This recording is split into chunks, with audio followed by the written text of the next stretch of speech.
No sé cómo ni por qué, pero terminé contagiado por el COVID. La enfermedad me hizo hacer un viaje de inmersión por la humanidad.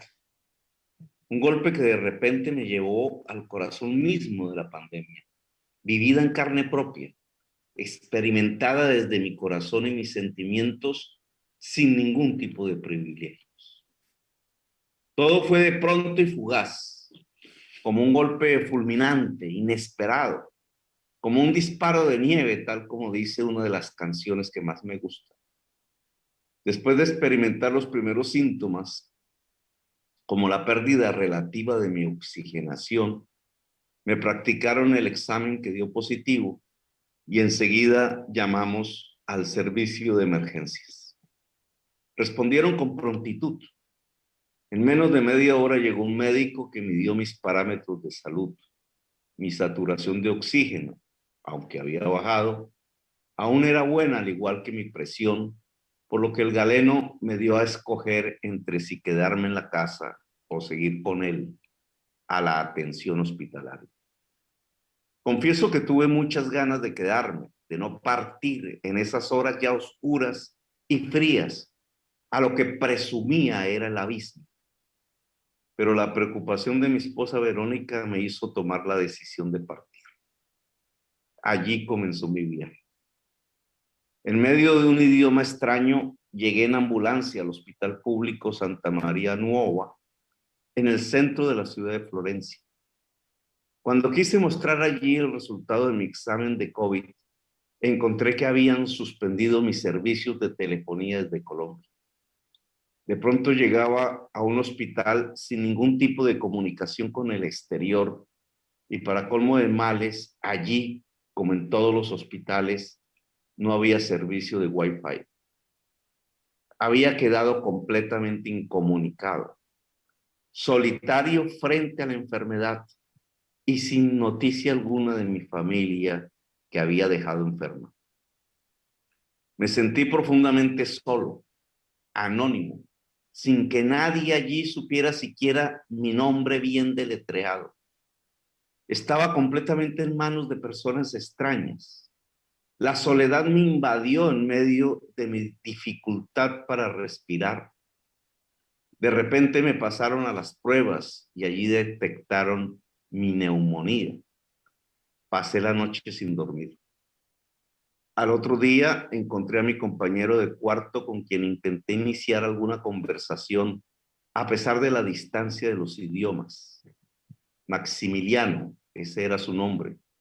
Era muy amistoso, más joven que yo, y trataba de darme fuerza desde su efusividad italiana. Pero no hubo mucho tiempo. Sin tener alguna razón del resultado de mis exámenes, y después de haberme levantado al otro día, mirando por la ventana los grupos de muchachos y muchachas que caminaban por la calle debajo de los árboles de magnolias, cuando el sol y el cielo azul me entregaban una dosis de optimismo, entró una enfermera a decirnos que el hospital estaba lleno y que nos tenían que sacar de allí hacia otro hospital. Se llevaron primero a Maximiliano y sentí su vacío enorme cuando se fue y se despidió tocando mi puño y deseándome la fuerza que necesitaba. De repente con su partida me sentía aún más solo. Ya apagando el sol, llegó la ambulancia por mí y me sacó por entre callejuelas a algún lugar cada vez más retirado, más lejano. Por entre las rendijas de las ventanas de la ambulancia podía ver cómo se acababan los techos de los edificios de Florencia, cómo aparecían los árboles sin hojas del invierno, cómo me alejaba cada vez más de mis seres queridos hacia un destino lejano al final de una tarde fría y gris. Tenía ganas de devolverme, de desdecirme y retornar a mi hogar, de no cruzar el abismo, de escapar de la ambulancia y del sitio donde me llevaban, de recordar mis años donde encerrado buscaba todos los caminos posibles de la huida, del escape. Llegué al Hospital Público Santa María Anunciata, envuelto en el frío. Los conductores de la ambulancia, vestidos estrictamente para protegerse del COVID, seguían el protocolo a la perfección. El portero estaba asustado y corría para no estar cerca de mí. Tuvieron entre el portero de seguridad y los tripulantes de la ambulancia un altercado que me hizo sentir aún más solo, indefenso, mientras tiritaba del frío allí en aquel pasillo de la entrada del parqueadero por la puerta de atrás, completamente cementado de gris y de tristeza. Esa sensación de soledad máxima que me embargaba como si me quisiera abrazar definitivamente con sus tentáculos de amor extraño, corría por mis venas y mi alma y me desesperaba, me dejaba huérfano, íngrimo, solitario en el final de los tiempos. Estaba muy ofuscado por mi falta de comunicación con todo lo que hasta ahora me había rodeado. Me sentía en manos de un sistema del que solo era un apéndice, sin voluntad, sin capacidad de reacción. Me subieron al 5º piso por un ascensor especializado para enfermos del COVID. Y allí entré a la sección de medicina A, sala 6, leto 60 del hospital público. Casi de inmediato ingresé a esa sala, acostado en la camilla, con respiración desde una bala de oxígeno y con una mascarilla parecida a la de las nebulizaciones. Sentí la sala llena de gente. En medio de mi ofuscación y mi soledad, en medio de la burbuja en la que me sentía por la ausencia del sueño de la noche anterior y que me dejaba adormilado mientras ingresaba en aquella sala, vi imágenes que percibí dantescas.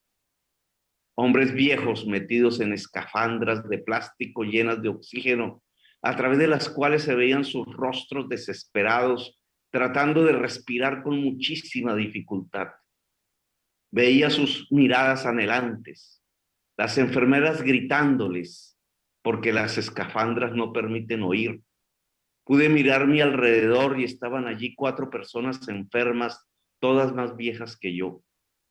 Entre las miradas desesperadas y los gritos en italiano de las enfermeras, sentí como si estuviera en una de las salas del viaje de Dante que había leído de niño.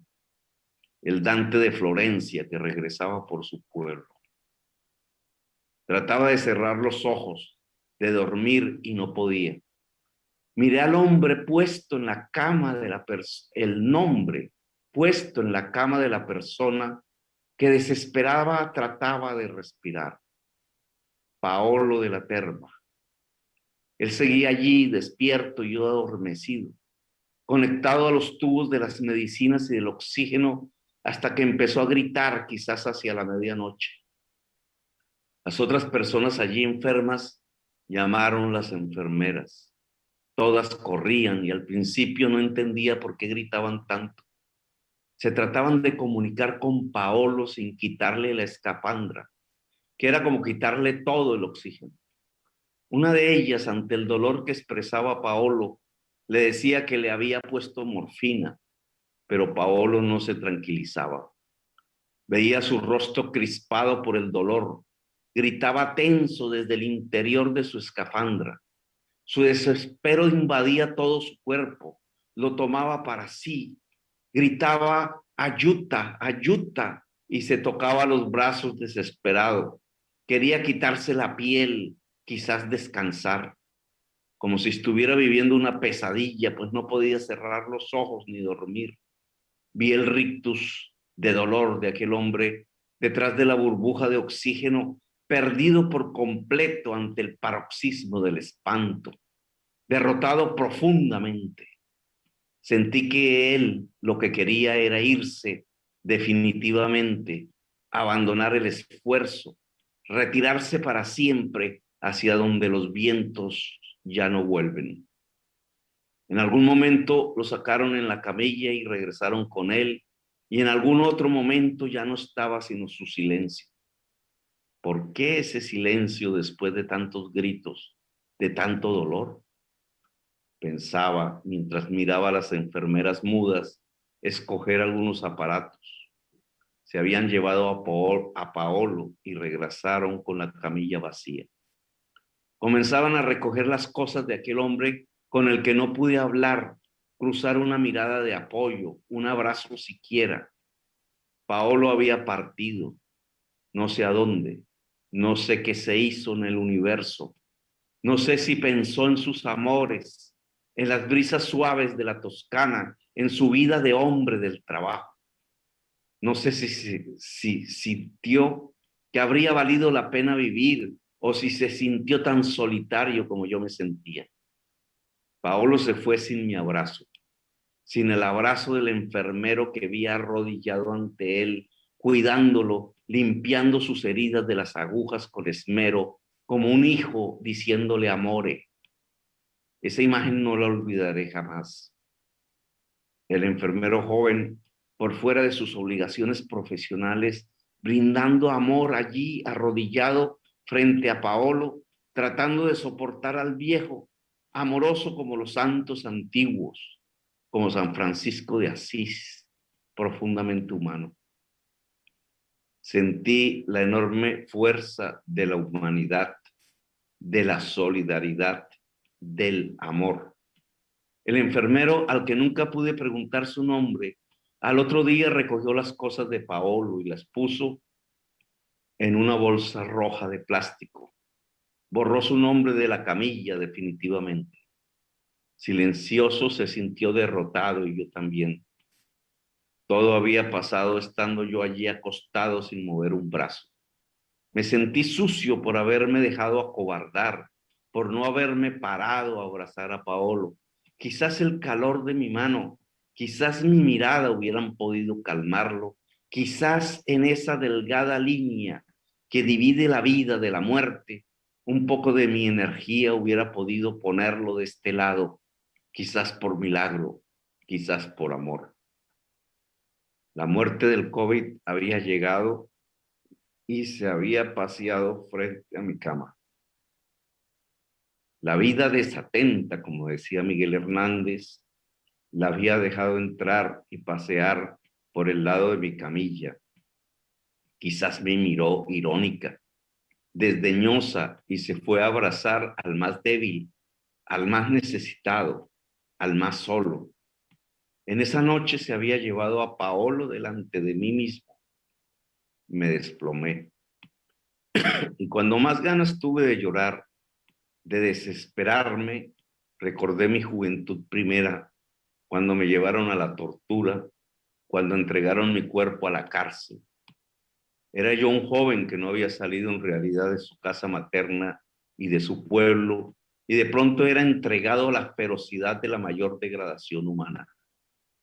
Recordé la fuerza que nació en ese entonces dentro de mí, la capacidad de resistencia, el aguante para esperar los días en que sería posible la transformación social, la ilusión del mañana que me permitía resistir la tortura del presente. Y me pregunté en medio de la ausencia de Paolo si no había vuelto ese momento, si 35 años después no se me demandaba de nuevo la resistencia, la capacidad de sobreponerme, si el grito desesperado de Paolo al frente de mi cama no era también mi grito para no dejarme doblegar. Así llegó el otro día. La camilla de Paolo se ocupó por un nuevo paciente. Un día me dijeron que me iba. Ya respiraba por mí mismo y todos los indicadores eran favorables. La neumonía se había retirado. Esperé largas horas impaciente. Iba a un baño desde el cual podía ver las nubes, el cielo azul y los campos. Cuando llegó el conductor de la ambulancia, después de horas de espera acuciantes, lo primero que hice fue sentarme al lado de Mario. Me daba tristeza dejarlo. Me sentía irresponsable. Quería acompañarlo hasta su restablecimiento porque estaba seguro que un resistente como él no moriría por el COVID. Quería cumplir mi papel de hombre solidario, de hermano en la lucha, y me costó separarme de su sonrisa. dejarlo. Mi viaje en ese hospital público había terminado. Hoy aún con la enfermedad pienso en esos días dantescos de amor y de solidaridad. Pienso en mis sentimientos reavivados. Creo que esa experiencia tenía que vivirla desde el corazón mismo de la enfermedad, donde pocos la ven. Si me preguntan qué experiencia saqué de esos días, diría que redescubrí la enorme fuerza de la solidaridad y del amor humano. Ante esos ancianos que sentía como partisanos de la resistencia humana, comprendí esa gran fuerza de la humanidad, la que ha permitido superar todas las pestes, la que ha permitido superar los fascismos y las guerras fratricidas, la gran experiencia humana solidaria que nos hace seres sociales y amantes y sobre la que descansa el destino de nuestra especie. Todas las ideas de la competencia, del mercado, de las codicias, desaparecieron de pronto allí en esa sala ante el empuje de enfermeras y enfermeros, de enfermos viejos aferrados a la vida, de su amor mutuo entre extraños, preparados para resistir, sabedores todos que éramos luchadores, que pasábamos por el campo de batalla, que no solo dependíamos de nosotros y nuestros organismos, sino de los demás.